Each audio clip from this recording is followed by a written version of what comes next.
All right. Hey, Songbird, welcome to the last lesson in pillar number 3. It is time to get your music organized. This is bound to be one of the most useful lessons of this entire course, even if you already have a good handle on how to organize your music. Okay, why would I know that? Well, because I kind of have firsthand knowledge about lack of organization turned virtually obsessive with keeping track of my songs. Yes, that is my what it once looked like. Okay, that's me in a nutshell. So if it is, it still is a little bit if I don't keep myself in check. Okay, but listen, your songbook will start off very simple and it can easily get out of hand and chaotic if you don't get off to a good organized start. So when I first started taking lessons, the only music I owned was basically what I wrote, like just lyrics in a journal and some sheet music for choir and a few solos from high school. Okay. But as I progressed through my studies and into my singing career, the rep book went from loads of sheet music and songbooks into a much simpler Word document. Okay, that Word document began to morph into what it is today, a spreadsheet with drop-down menus to help you categorize and catalog each and every single song you've ever sung. If there's something that you know or that you're learning, so that you don't have multiple documents to locate or pull up in separate windows or print out. Okay, I am absolutely obsessed with this handy dandy spreadsheet, and today I am giving it to you. This single document will start you off on the right foot. It will be the one thing that will keep your repertoire perfectly categorized going forward. And you'll use this for your own reference, but you can also provide it as a catalog list for booking agents, band leaders, or anyone else who may need to see your repertoire list at a glance, okay, including yourself. So if you have a website, you can upload this to your site for venues that need to know what kind of music that you provide for their audience. Okay, so here's a great reason to use it. If you sang a song years ago that you want to resurrect for an audition or show, but maybe you've misplaced the music, your song list will get you back on track. So you can acquire the sheet music again or the MP3 in the exact key or arrangement that you already know. Okay, it will be documented in this song list. So as your voice teacher assigns you repertoire, you might purchase a songbook containing that song. I've got plenty of them on my bookshelf. Okay, so it may be a songbook that contains that song, or you might just buy the PDF of that one song. Okay, that's a place like musicnotes.com. That's where I buy single sheet music. Okay, I love that website because you will actually get authorized use of that without having to buy the entire songbook. Okay, by the way, if you have purchased the songbook, the full songbook, you actually may not have rights to make a copy. Right? But if you've already been keeping a binder of authorized music in your music copies for quick access, that's great because some gigs require you to still use sheet music, okay, or charts, and some just need digital copies so that you don't have to locate them in songbooks, all right? Okay, here are the steps to organizing your rep book by keeping track of all of your music in this handy spreadsheet. So let's start with the first one, okay? And I'm going to show it to you right now. I'm going to share this screen. I think I'm going to stop the share here, right? Or do I share a different part of it? So let's try that, okay? I'm going to stop that share, and then I'm going to share this other one for you, which would be right in here, I hope. Yes. Okay. Here it is, that song list tracker. Okay, so the very first column right here is the song title, and as you can see, I've got, they're alphabetized, and actually I put the alphabetized how to alphabetize it here in the instructions, okay? So that's the very first one, the song title. And you'll list them all right here. They're already numbered for you here. You just have to like -1 and 2, 3, right? So Angel would actually be 1, but you can't renumber it in the spreadsheet. That's okay. All right, you can count how many songs you have. Okay, all right. So the next one is, where did it go? There it is. Okay, the next one is actually the stage of memorization. Okay, that's a drop down, and this is where you're gonna keep what you've learned, what you're learning, okay, and what is actually memorized or performance ready, okay? So even if you only have one song in your rep list so far, you will categorize that under either learning, memorized, or performance ready, okay? Even if there's a song that you want to learn, right? Put it in there. Song that you have an MP3 for, and it's on the list of things to learn, put it under learning. Once you have the name of that song labeled in your spreadsheet, I'd actually recommend putting the copied sheet music in one single binder separated by 2 sections that are labeled learning and performance ready, assuming, of course, you have an authorized copy of the sheet music, okay? So obviously learning is the section where you add the songs that you're currently working on with your teacher or you have on the agenda to learn. And performance ready is what you could sing on stage in front of an audience right now. Okay, as a general rule, I would recommend only putting something in performance ready once you've actually sung it in front of people, right? Typically in a recital or a studio class. But if you're already out there gigging, it could also be performed on a gig, okay, where you might actually be able to use the sheet music or an iPad, but only as a crutch until you're off book, completely memorized. So let me go ahead and show you that song list tracker. And oops, where did it go? There it is. Okay, keep losing it. And there it is. So the stage of memorization. And the great part about the way this was set up, okay, is you can do it as performance ready, but if you're learning, then we change the color for you, okay? Learning is white. Memorized is this orangey yellow colored, and this one, performance ready, is green. Okay, so I'm going to share the audience window with you again. All right, so the next one is the genre drop down. All right, now I don't have them all listed right here. You can add to the list if you know how to use the Google spreadsheet. You can change things around as you need to. Make sure that if you do that, if you don't really, if you're not as familiar with using Google Sheets, that you make a copy of it for yourself and maybe play around with it before you do anything that you might regret. Okay, so find the genre drop down and put it in the drop down category that the song best fits. So you'll find 1 or 2 genres becoming a bit more robust than others as you really hone in on your style. Or if you're taking classical lessons or musical theater lessons, you're probably going to get more of those songs in under that genre. Okay, and you can see all the different genres that are there.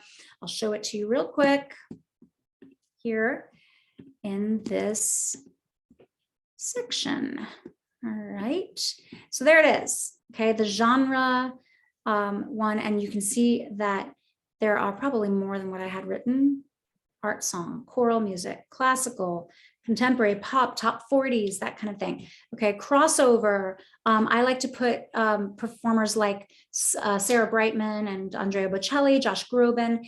A lot of those songs that I sing, I tend to put them under crossover. Okay. All right.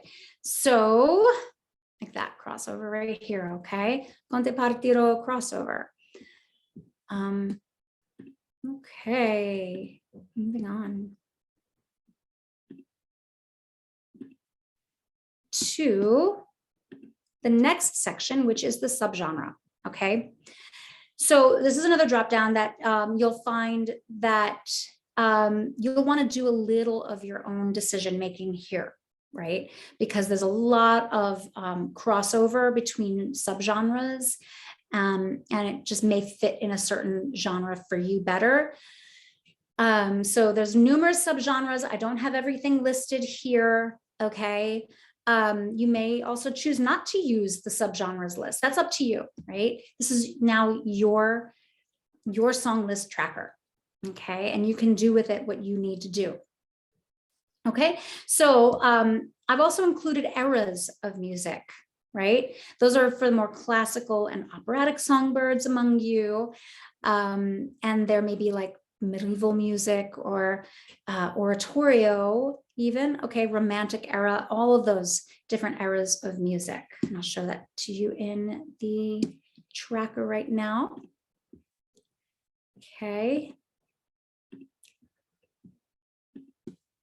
There it is, okay? The subgenre, all right? And you may notice worship music or hymns are on there, okay? Show tunes, right?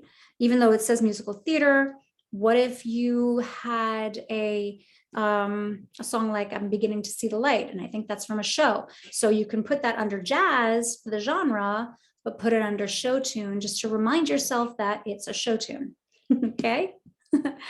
All right, so moving right along here. And I am going to share that. Okay, so now this is where you want to organize by tempo. All right, this is really good for contrasting pop songs and for auditions, right? Because some auditions call for a medium or a slow song and an up-tempo song, right? So if you're singing in a band, so you'll want to divide your pop songs into tempo sections, right? Slow, medium, and up tempo is helpful when you need to locate specific music in the moment, right? That's what's so great about having this spreadsheet, because you'll be able to find it in the moment. When I was in my band, I sang in a band 4 or 5 nights a week for, oh gosh, 13 years, okay? 8 years in this one specific band for that long. And then I sang with various other bands as well. Okay, so when I was in my band and we needed to fill the dance floor and we knew just, got to get them up and moving, I would pick a danceable song from my list, usually something from the up tempo, maybe 2 or 3 even, followed by a slow dance. And they've, gotten all their energy out. They're ready to slow down. As soon as the slow dance is over, they go back and sit down and watch again. And then later on, after a few medium tempo songs, right, which are perfect for background music or for filler music, right, when they need a break, when the audience needs a break from that high energy dancing, and they just want to relax and sit in their seats for a while. Okay, so that's what the medium tempo songs are great for, and it's why it's really good to have those categorized. All right, for this step, if you're keeping your music in digital format or printed, you may want to categorize each file folder or a binder by genre at this point, especially if you're one of those really versatile songbirds and you're singing multiple genres in a show. Okay, all right, so I'm going to show that to you real quick. There is your tempo, right? Slow, slow, up tempo, slow, up tempo, medium. Okay, so you may want. And what if you feels like medium? Suddenly see more. It's kind of a slow song, but it can have that rock vibe. So you could potentially put it in the medium category as well. Okay. All right, let's get back to this part of the presentation where we organize by key. Okay, so this is a drop down as well, and the key drop down is important for calling out songs like in a band when you don't have your sheet music with you, or if you need to acquire the sheet music or the MP3 and the exact arrangement that you already know, but like I said earlier, where you may have misplaced it or lost it, right? Left it on a gig, God forbid, and then somebody takes it, right? But it's really good to know what key you sing it in, because it can be in various keys. It might be in the original key and you know that, so you just look up the original key on the internet. Okay, but if you already have this spreadsheet, you get to organize this by the key. Okay, and it will help you with these very important steps. Okay, so I've included all of the major and minor keys in this drop down. Okay, and pretty much every song you'll ever sing will be in one of these 30 keys. Okay, so I'll show this to you in your tracker, just for consistency. I know you probably already know how it works by now, but let's go ahead and just be consistent about it, and I'll show it to you in your song list tracker. Right here is your key column. Okay, and there it is. Right. Okay, now I have you raise me up in 2 different keys, which is why I actually didn't put the key down. I haven't done that particular song in a while, and I think I do that song in F, but I have to go back and check because I do have it in 2 different keys. So that's kind of what you want to do, right? Come Fly With Me, same thing. I actually do that one in a couple of different keys. Okay. All right, let's get back to it. All right, so number 7, column number 7. These are going to be yes, no questions. Okay, so I'm just going to kind of go through these next ones and then I'll show it to you in the song list tracker. Column number 7 is going to be, do you have a backing track? Yes or no, right? As I've mentioned before, there are plenty of places to purchase backing tracks. The one that I find the most abundant, high quality, are at karaoke-version.com, where you can actually change the keys as well as customize your backing tracks. And when I say customize, means that if you have a pianist on your gig, it's just you and the piano, right? You can actually go to a backing track for, say, Come Fly With Me, and take the piano out of that custom backing track so that it's just the rest of the band, but you and like your voice and the pianist are not in there. So this way the pianist can play over it and you can sing over it, and it's a custom backing track. It's great. All right, we'll go back to the song tracker after this, okay? So the other question on column number 8 is, do you have the sheets, the sheet music, the lead sheets, right? Another yes or no. So if you've been working with a voice teacher, most likely you have sheet music for at least several, if not most of your songs. You can keep track of them here and organize them in your binder or on the cloud in your folder, as you would in this spreadsheet for easy access, right? So having the spreadsheet is going to be so beneficial to how you organize all of your books in a binder, or all of your songs in a binder, right? Okay, the next yes or no question is, in column 9, do you have band or orchestra charts, right? So if you have been creating your own set lists, right, and you often work with a band or an orchestra, it's important to have your songs written in chart format, okay, especially with other live musicians.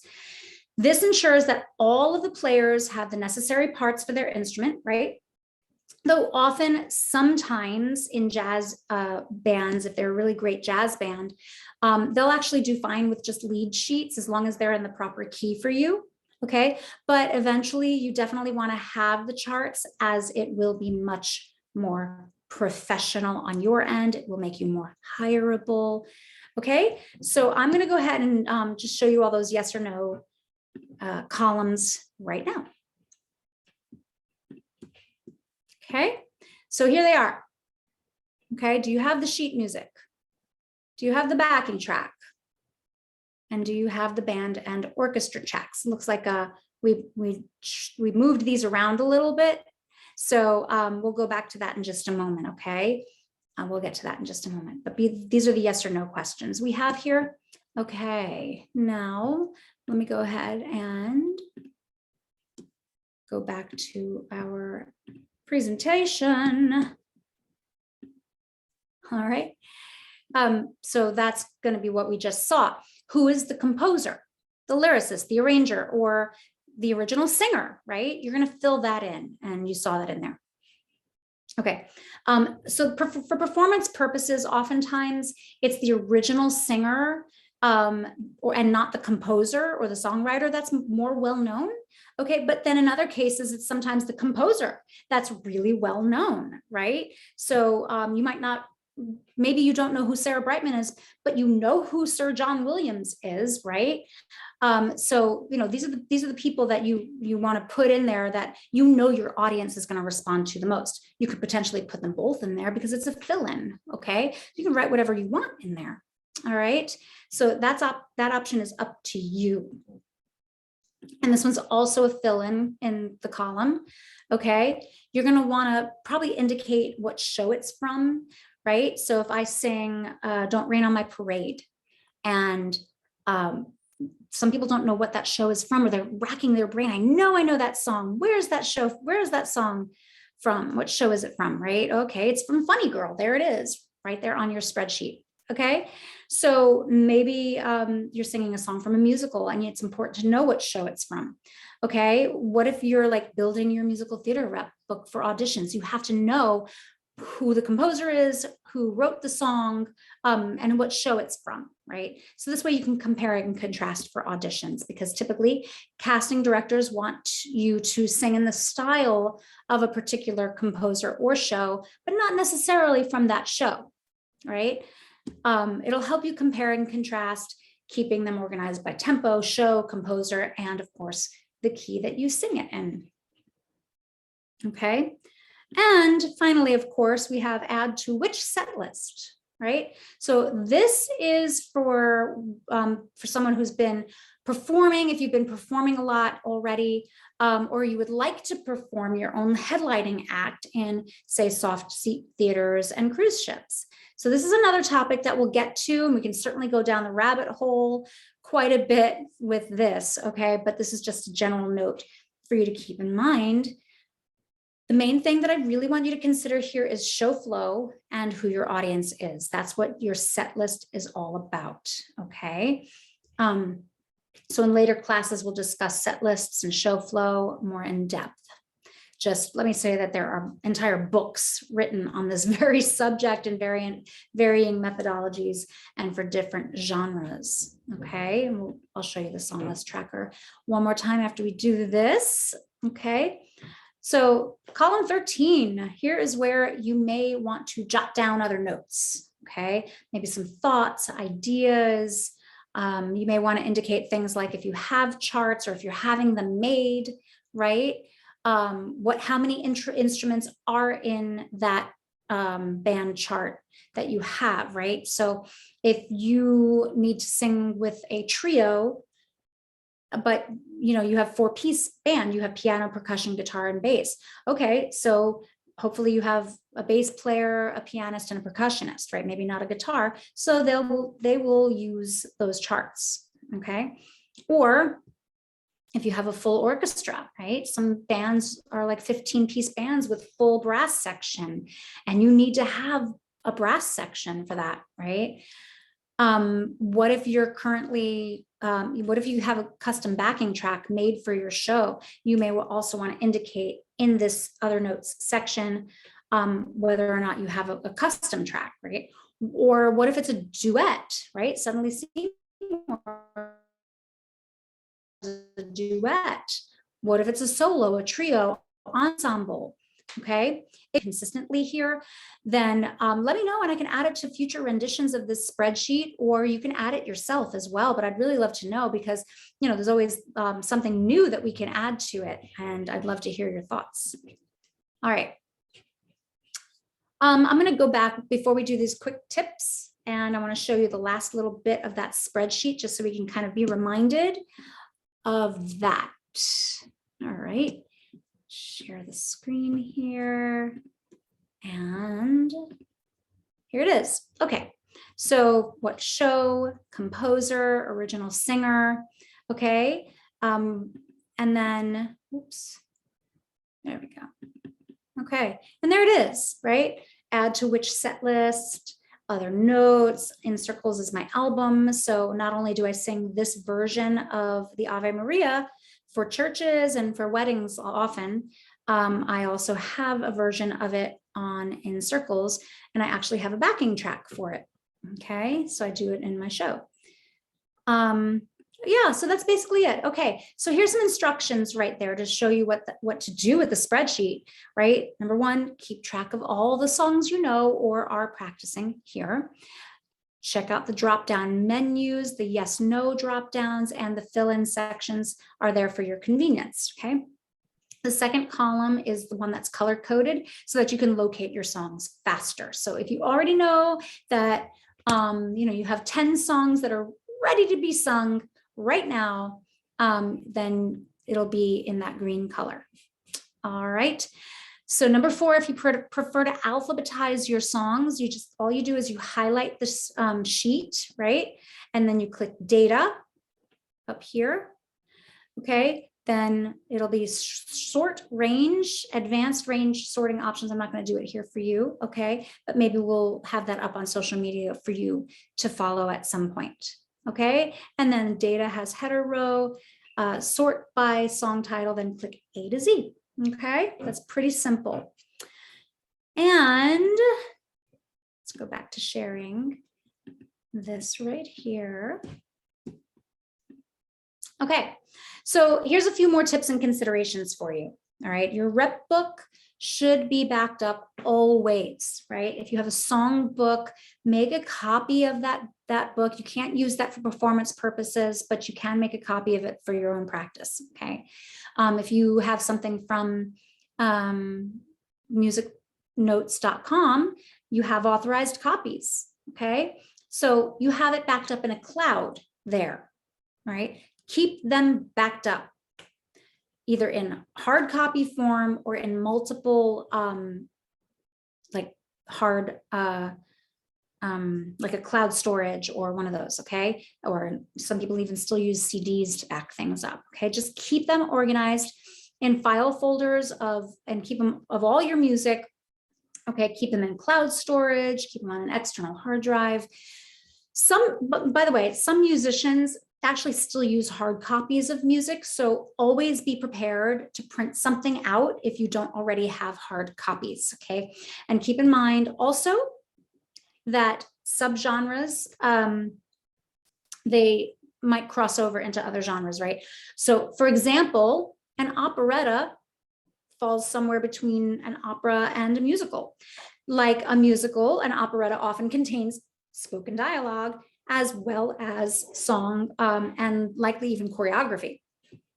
Okay, so it's considered light opera, but they're often satirical and witty and tend to be much shorter than operas and less complex than traditional operas.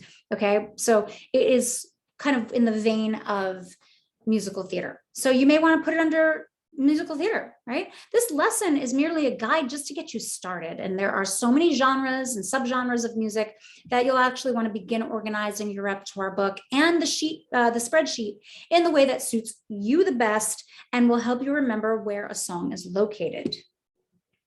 Okay, so your mission, should you choose to accept it, it is time to go for the gusto and get your music organized. So the spreadsheet, it's pretty self-explanatory, but to get yourself started, open up the spreadsheet, follow the steps on your worksheet that we have for you in the app.